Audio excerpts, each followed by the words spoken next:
स्वागत है आपका सोनू हॉरर स्टोरी में, जहां हर कहानी सिर्फ कहानी नहीं बल्कि एक सच्चे डर का एहसास होती है। एक ऐसा रास्ता जो सिर्फ मंजिल तक नहीं ले जाता बल्कि आपको मौत के मुंह तक भी पहुंचा सकता है। तो बत्तियां बंद कर लें और दिल थाम लें, क्योंकि ये है भूतिया ट्रक NH-34 का रहस्य। लापता ट्रक और पहली चेतावनी राष्ट्रीय राजमार्ग 34, जिसे NH-34 के नाम से जाना जाता है, पश्चिम बंगाल से बिहार तक जाने वाला एक लंबा और व्यस्त मार्ग है। दिन में यह सड़क वाहनों से गुलजार रहती है, लेकिन रात को यह एक खामोश और डरावनी वीरानी में बदल जाती है। ट्रक ड्राइवरों के बीच ये हाईवे एक काले रहस्य के लिए जाना जाता है। एक ट्रक जो हर रात लगभग 2:45 पर दिखाई देता है और जिसे देखने के बाद कोई भी व्यक्ति कभी वैसा नहीं रहता जैसा पहले था। कहानी शुरू होती है वर्ष 2019 के अक्टूबर महीने। जयवंत यादव की गुमशुदगी ने ट्रांसपोर्ट कंपनी को हिला दिया। अगली सुबह जब पटना ऑफिस में उनका ट्रक नहीं पहुंचा तो सबसे पहले उसके बेटे रवि यादव को फोन किया गया। रवि, जो खुद भी एक छोटा ट्रक ड्राइवर था, पिता की खबर सुनते ही घबरा गया। वह तुरंत पुलिस स्टेशन पहुंचा और लापता होने की रिपोर्ट दर्ज कराई। पुलिस ने सबसे पहले ट्रक का GPS ट्रैकर ट्रेस किया। सिग्नल रात 2:37 पर NH-34 के सागरपुर मोड़ पर अचानक बंद हो गया था। वहां पहुंचने पर पुलिस को ट्रक के टायरों के हल्के निशान मिले, जो जैसे अचानक सड़क से गायब हो गए थे। कोई ब्रेकिंग मार्क नहीं, कोई टक्कर का सबूत नहीं।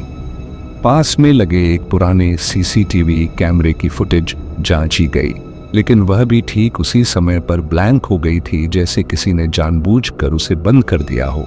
रवि को यह सब बहुत अजीब लग रहा था। उसके पिता अनुभवी थे, कोई रास्ता भटकने वाले नहीं थे। फिर ऐसा क्या हुआ जो ट्रक समेत वे अचानक गायब हो गए? 2 दिन बीत गए। फिर तीसरे दिन एक और ट्रक ड्राइवर हरनाम सिंह एकदम घबराया हुआ थाने पहुंचा। वह भी सागरपुर मोड़ से गुजरा था रात के 2:45 पर और उसने उसी जगह एक पुराना काला ट्रक देखा था जो अचानक सामने आकर गायब हो गया। हरनाम की आंखों में खौफ था। वो ट्रक हवा में था साहब, उसने कहा। न हेडलाइट न हॉर्न, बस अंधेरे से निकलता है और हवा में घुल जाता है। मैंने तो ब्रेक मारे नहीं, मैंने तो आंखें बंद कर ली।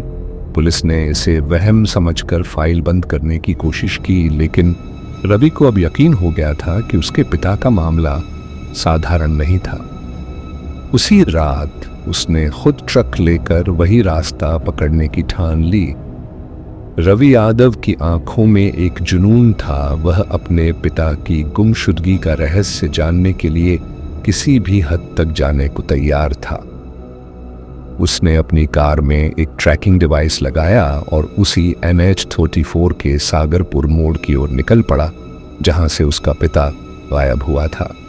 रात का समय था और सड़क सुनसान थी। रवि की गाड़ी की हेडलाइट्स के अलावा और कोई रोशनी नहीं थी। जैसे जैसे वह सागरपुर मोड़ के करीब पहुंचा, वातावरण में अजीब सी खामोशी छाने लगी। रात के 2 बज रहे थे, वही समय जब उसके पिता की गुमशुदगी हुई थी। अचानक उसकी आंखों के सामने वही काला ट्रक दिखाई दिया। यह ट्रक उसी गति से आ रहा था जैसे रवि ने हरनाम से सुना था, बिना किसी हेडलाइट के, बिना किसी आवाज के। ट्रक का धातु का रंग भी जंग खा चुका था और उसकी धुंधली आकृति जैसे हवा में तैर रही थी। रवि ने अपनी गाड़ी का रियर व्यू मिरर देखा, लेकिन ट्रक न तो उसकी गाड़ी के पास आया और न ही उससे टकराया। वह बस सड़क के किनारे से गुजरते हुए हवा में विलीन हो गया, जैसे वह कभी था ही नहीं। रवि का दिल जोर जोर से धड़कने लगा, लेकिन उसने अपनी कार को रोकने का साहस किया। उसने बाहर निकलकर देखा, सड़क पूरी तरह खाली थी। ट्रक का कोई निशान नहीं था, बस वही गहरी चुप और रहस्यपूर्ण सन्नाटा था। तभी उसकी आंखों के सामने सड़क के किनारे एक पुरानी घिसी पिटी ट्रक ड्राइवर की टोपी पड़ी हुई दिखी। रवि ने जब वह टोपी उठाई तो उसके हाथ में कोई सख्त और ठंडी चीज महसूस हुई। टोपी के अंदर एक कागज रखा था जिस पर कुछ लिखा हुआ था। जब उसने उस कागज को खोलकर पढ़ा तो उसके हाथों में पसीना आ गया। यह तुम्हारा समय है रवि, तुम भी उसी ट्रक में समा जाओगे, कागज पर यही लिखा था। रवि को अब पूरा यकीन हो गया कि यह सब सिर्फ एक संयोग नहीं था। जो भी यह ट्रक था वह उसके पिता के साथ भी जुड़ा था और अब वह खुद उसी रहस्यमय ट्रक का शिकार बनने वाला था। वह तुरंत अपनी गाड़ी में बैठा और तेजी से वापस मोड़ पर जाने लगा। लेकिन तभी अचानक उसकी गाड़ी की इंजन की आवाज रुक गई। गाड़ी पूरी तरह से स्टार्ट नहीं हो रही थी। जैसे ही उसने गाड़ी के बोनट को खोला, उसे एक अजीब सी ठंडी हवा का एहसास हुआ और गाड़ी के अंदर कुछ अजनबी आवाजें सुनाई दी। उसकी आंखों के सामने उस ट्रक का भूतिया दृश्य एक बार फिर से दिखाई दिया, लेकिन इस बार वह ट्रक धीरे धीरे उसके पास आकर रुक गया। रवि की गाड़ी पूरी तरह से रुक चुकी थी और उसकी सांसें तेज हो गई थीं। घड़ी में 2:45 थे, वही समय जब उसके पिता की गुमशुदगी हुई थी, वही समय जब हरनाम सिंह ने उस भूतिया ट्रक को देखा था। अचानक वही काला ट्रक उसके सामने आकर रुक गया। इस बार वह ट्रक कुछ फीट ही दूरी पर था। ट्रक का धुंधला रूप और जंग लगे धातु से उसे ऐसा महसूस हुआ जैसे कोई मृत शरीर उसकी ओर बढ़ रहा हो। हवा में एक ठंडक महसूस होने लगी, जैसे आसपास का वातावरण ही थम गया हो। रवि ने डरते डरते अपनी कार से बाहर कदम रखा, लेकिन उसके कदम उस अजीब सी ठंडक में जैसे बर्फ हो गए। ट्रक के दरवाजे खुले थे, लेकिन अंदर से कोई आवाज नहीं आ रही थी। रवि ने डरते हुए पास जाकर देखा और अचानक उसकी नजरें उस ट्रक के इंटीरियर्स पर पड़ी। वह ट्रक किसी पुराने समय की खौफनाक यादों को समेटे हुए था। अंदर की दीवारों पर घिसी हुई और रक्त के धब्बे थे जो जैसे कभी सरेआम बहाए गए थे। उसमें कोई नजर नहीं आता था, बस अंधेरा था। उसने गहरी सांस ली और धीरे धीरे ट्रक के अंदर झांका। तभी उसकी नजरें एक पुरानी ट्रक ड्राइवर की हड्डी से सजी एक तस्वीर पर पड़ी। वह चित्र जो पूरी तरह से सड़ी गली अवस्था में था, किसी पुराने ड्राइवर की थी। वही ड्राइवर जो रवि के पिता से कुछ साल पहले मिला था। उसी ड्राइवर का नाम था जगदीश राय। जगदीश राय का नाम याद आते ही रवि को एक पुरानी कहानी याद आई जो उसके पिता ने कभी उसे सुनाई थी। एक बार उसके पिता ने बताया था कि जब वह ट्रक ड्राइवर था तो उसने NH 34 पर एक ट्रक का पीछा किया था जो रहस्यमय ढंग से गायब हो गया था। उसी समय उसके पिता ने महसूस किया था कि वह ट्रक किसी अपशकुन से जुड़ा था, लेकिन तब उसने उसे नजरअंदाज कर दिया और अब वही ट्रक उसके सामने था। रवि ने अंदर झांका और देखा वह ट्रक अब धीरे धीरे हिलने लगा था। अचानक ट्रक की गहरी खड़ी आवाज आई जैसे वह जाग उठा हो। फिर एक खौफनाक हंसी गूंजने लगी जो पूरी सर्दी उसके शरीर में दौड़ गई। यह हंसी किसी इंसान की नहीं थी, बल्कि एक आत्मा की हंसी थी। रवि का दिल थम गया और उसकी पूरी दुनिया जैसे थम गई थी। अचानक उसकी आंखों के सामने एक धुंधली आकृति उभरी, वही पुराना ट्रक ड्राइवर जगदीश राय जो अब एक अपवित्र आत्मा बन चुका था। वह धुंधली आकृति रवि के करीब आई और उसके कान में फुसफुसाई, तुमने इस ट्रक को देख लिया है, अब तुम भी कभी नहीं बच पाओगे। रवि के हाथों से पसीना बहने लगा, लेकिन उसने हिम्मत जुटाई और ट्रक से दूर भागने की कोशिश की। तभी वह एहसास हुआ जैसे कोई शक्ति उसे रोक रही हो। उसके पैर जैसे जमीन में गहरे धंसते जा रहे थे। वह बुरी तरह से घबराया, लेकिन तभी उसे अचानक एक सोच आई। अगर ये ट्रक जगदीश राय का है तो इसका मतलब है कि ये किसी मृत आत्मा से जुड़ा हुआ है। क्या अगर मैं इसे इस ट्रक से बाहर निकाल सकूं तो ये खुद ही खत्म हो जाएगा। रवि ने अपनी पूरी ताकत लगाकर खुद को पीछे खींचा और उस भूतिया ट्रक से दूर भागने लगा। जैसे ही वह कुछ दूरी पर पहुंचा, वह ट्रक अचानक से गायब हो गया, जैसे वह किसी और दुनिया में समा गया हो। उसका पीछा करते हुए वह सागरपुर मोड़ के पास पहुंच चुका था और यहां एक सन्नाटा था, लेकिन अब उस सन्नाटे में एक हल्की सी राहत थी।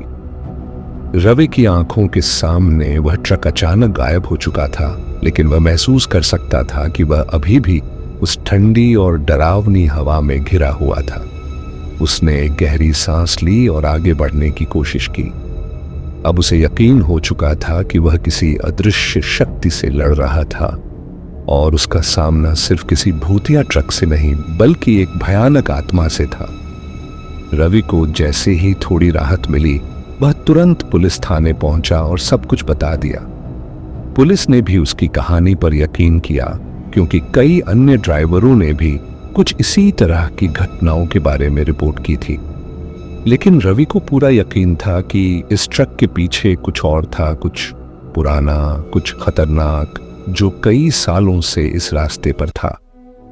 उसने तय किया कि वह इसके पीछे की सच्चाई का पता लगाएगा, चाहे जो भी हो। रवि ने अपने पिता के पुराने नोटबुक्स और दस्तावेजों को खंगालना शुरू किया।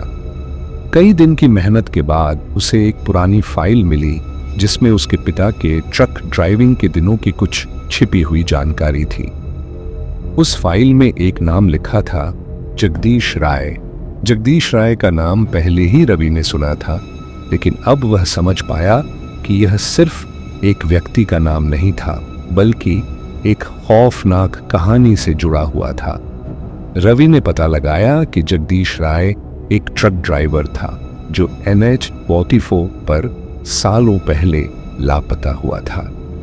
पुलिस ने कभी भी उसकी गुमशुदगी की तहकीकात नहीं की और उसे मृत मान लिया, लेकिन असल में जगदीश राय के साथ कुछ और हुआ था। वह आत्मा बनकर उसी काले ट्रक में बंध गया था।